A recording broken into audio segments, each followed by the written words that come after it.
Okay friends, welcome again. आज मैं आपके साथ जो टॉपिक डिस्कस कर रहा हूँ वो है 498 ए में कंप्रोमाइज क्वेश्चन। यानी कि जब हस्बैंड और वाइफ के बीच में एक कंप्रोमाइज अराइव हो जाता है इन टर्म्स ऑफ सेटलमेंट। जैसे कि पैसे की हो सकती है, बच्चे की कस्टडी हो सकती है, एसेट्स हो सकते हैं, वन टाइम एलिमनी हो सकती है, मेंटेनेंस होते हैं। सो सारी लिटिगेशन को एंड करने के लिए अगर कंप्रोमाइज होता है हस्बैंड एंड वाइफ में, तब हाई कोर्ट में वो एफआईआर क्वैश होती है। जितने भी आपके क्रिमिनल आपने कोई केस डाला है, एफआईआर डाली है, वो सिर्फ और सिर्फ हाई कोर्ट चंडीगढ़ में ही क्वैश हो सकती हैं। सो वैसे ही एक ये जजमेंट है 498 है क्वैशिंग की, जिसपे हस्बैंड के अगेंस्ट आप कह लें एफआईआर होती है या पर्चा होता है।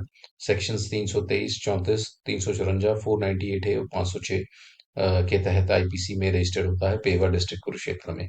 सो ये कंप्रोमाइज क्वैशिंग होती है। इसमें ऑन मेरिट्स नहीं कोर्ट सुनती।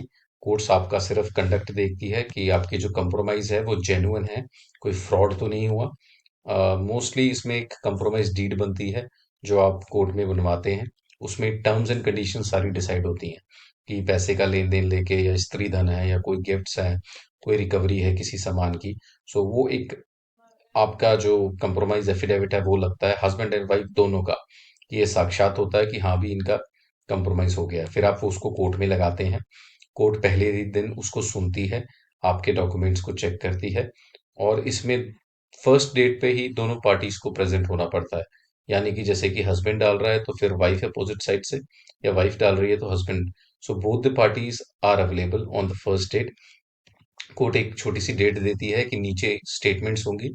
जो नीचे की कोर्ट में ट्रायल चल रहा है, जहाँ पे एफआईआर सुनी जा रही है, वहां पे दोनों पार्टीज अपेयर होंगी, अपनी स्टेटमेंट्स देंगी।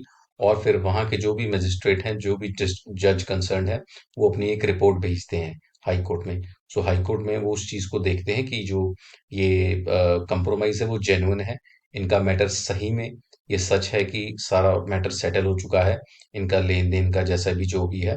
फिर ऑन वेरिफिकेशन, कोर्ट दोनों ही पार्टीज की स्टेटमेंट यहाँ पे कंसेंट लेती है कि हस्बैंड एंड वाइफ की दोनों की साइड से अपेयर होना चाहिए एडवोकेट। उनकी कंसेंट में फिर ये एफआईआर जाके क्वैश हो जाती है। तो इसको हम कहते हैं कंप्रोमाइज क्वैशिंग। यानी कि both the parties have settled the matter, और कोई फ्रॉड नहीं है, दोनों ने अपनी मर्जी से इसको सेटल किया है।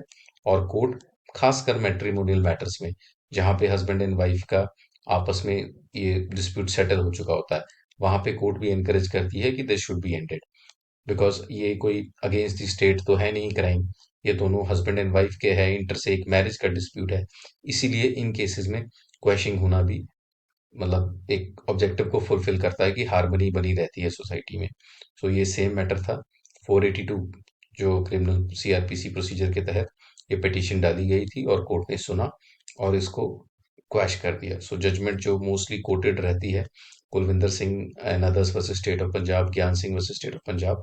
सो ये सुप्रीम कोर्ट की कई जजमेंट्स हैं जो इस चीज को सही मानती हैं कि मैट्रिमोनियल डिस्प्यूट्स में हम कंप्रोमाइज क्वैशिंग कर सकते हैं। So this was the video. Hope आप लोगों को ये वीडियो समझ आई हो, और मैं ऐसी वीडियोस लाता रहूंगा आप लोगों के लिए। मेरे चैनल को लाइक सब्सक्राइब जरूर कीजिए। Thanks for watching. Thank you.